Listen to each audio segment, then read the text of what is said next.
రాష్ట్రంలో రోడ్లు ఎక్కడ చూసినా గుంతలు, ఒక్క రోడ్డు కూడా బాగాలేదు. అనకాపల్లిలోనే నేను ప్రారంభించాను. ఒకటే హామీ ఇస్తున్నా, ఇది తొలి అడుగు, ప్రారంభం మాత్రం. ఆంధ్రప్రదేశ్ రోడ్లన్నీ బ్రహ్మాండమైన రోడ్లుగా తయారు చేసే బాధ్యత నాది నాది నాది. సెకండ్ థాట్ లేదు. ఏ విధంగా చేయాలని ఆలోచిస్తాం. మొన్న కూడా నేషనల్ హైవేస్ మీద ఆలోచించాను, చేశాం.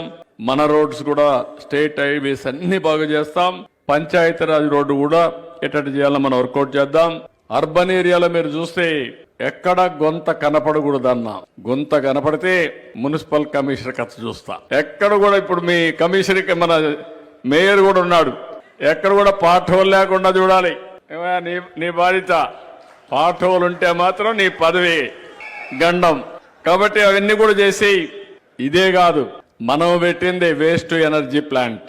ఈ రోజు రోడ్ల మీద చెత్త లేదంటే ఆ చెత్త లేకుండా ఎక్కడికక్కడ క్లీన్ చేయడమే కాకుండా ఎనర్జీ కింద కన్వర్ట్ చేసాం. ఇప్పుడు ఎక్స్పాన్షన్ కూడా పోవాలి, వెళ్తాం.